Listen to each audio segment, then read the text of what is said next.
അതുകൊണ്ട് ഓരോ ഫാഷന് കാണുമ്പോ, കാലത്തിനൊപ്പിച്ചുള്ള വസ്ത്രം കാണുമ്പോ എനിക്ക് അത് വേണം, ഞാനും അങ്ങനെ നടക്കണം എന്ന് ചിന്തിക്കുന്ന മോളെ, ഇന്നത്തെ ആളുകളെ കണ്ടാൽ വേഷം നോക്കിയിട്ട് മുസ്ലിമാണോ അല്ലയോ എന്ന് പറയാൻ പറ്റാത്ത തരത്തിലാണ്.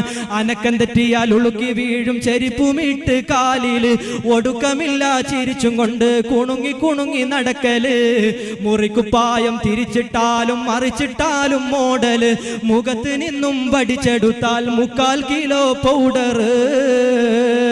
ഇതേ അവസ്ഥയല്ലേ ഉമ്മ? ഒരു കാലത്ത് ഇതൊക്കെ ഭ്രാന്താണെന്ന് കരുതിയ വസ്ത്രശൈലികൾ പോലും ഇന്ന് ഫാഷനായി മാറിക്കഴിഞ്ഞു. ലെഗിൻസ് എന്ന് പറയുന്ന വസ്ത്രമില്ലേ, ഇത് അറബ് രാജ്യങ്ങളിലും മറ്റ് സ്ഥലങ്ങളിലുമൊക്കെ അടിവസ്ത്രമായി ഉപയോഗിക്കുന്നതാണ്.